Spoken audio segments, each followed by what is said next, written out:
నన్ను వెంబడించతలంచితే, నన్ను ప్రేమించతలంచితే అటువంటి వాడు ఏం చేస్తాడో తెలుసండి? తనకంటే, తన భార్య కంటే, తన పిల్లల కంటే, తన ఆస్తిపాస్తులన్నింటికంటే ఎక్కువగా నన్ను ప్రేమిస్తాడు. వాడే నన్ను వెంబడించేవాడు. అర్థమైందండి? యేసుప్రభు మాటల్లో ఉన్న ఆంతర్యం అదే. యేసుప్రభు చెప్పింది కూడా అదే. నీ పూర్ణ హృదయముతో, నీ పూర్ణ మనసుతో, నీ పూర్ణ ఆత్మతో, నీ పూర్ణ బలముతో నువ్వు నీ దేవుణ్ణి ప్రేమించాలి. మాటకు, వాడుకకు, అలవాటుగా నటించటం, ఇవన్నీ దేవుని డిక్షనరీలో కనబడని పదాలు.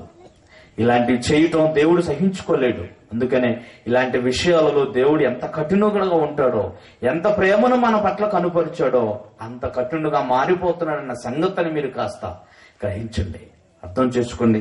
తల వంచి కళ్ళు మూసి ప్రార్థన చేసుకుందాం. కన్న తండ్రి అయిన మా దేవుడా, పరిశుద్ధుడా, మమ్మల్ని కనికరించి మా పట్ల నీకున్న ప్రేమను మీ వాక్యం ద్వారా వ్యక్తం చేశారు. అర్థం చేసుకోవటానికి చిన్న అవకాశాన్ని ఇచ్చారు, వినటానికి గొప్ప భాగ్యాన్ని ఇచ్చారు. మీరు మమ్మల్ని ప్రేమించారన్న మీ ప్రేమను అర్థం చేసుకునే వివేచనను ప్రసాదించారు. అందును బట్టి మిమ్మల్ని స్తుతిస్తూ ఘనపరుస్తున్నాం.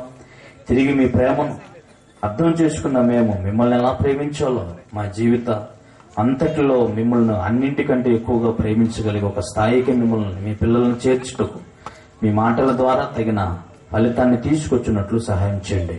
ఈ కార్యక్రమానికి పరోక్షంగా ప్రత్యక్షంగా సిద్ధపడిన పిల్లలందరినీ దీవించండి.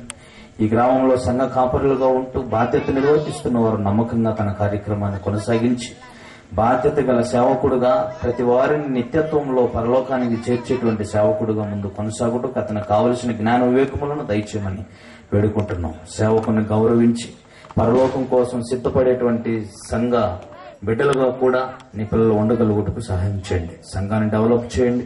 మీ వాక్యం ద్వారా నీ బిడ్డలను కట్టండి. సమస్త విధములైన మహిమ, ఘనత, ప్రభావములు మీకే చెల్లిస్తూ క్రీస్తు నామమున నీ ప్రార్థన మీకు సమర్పిస్తున్నాం తండ్రి.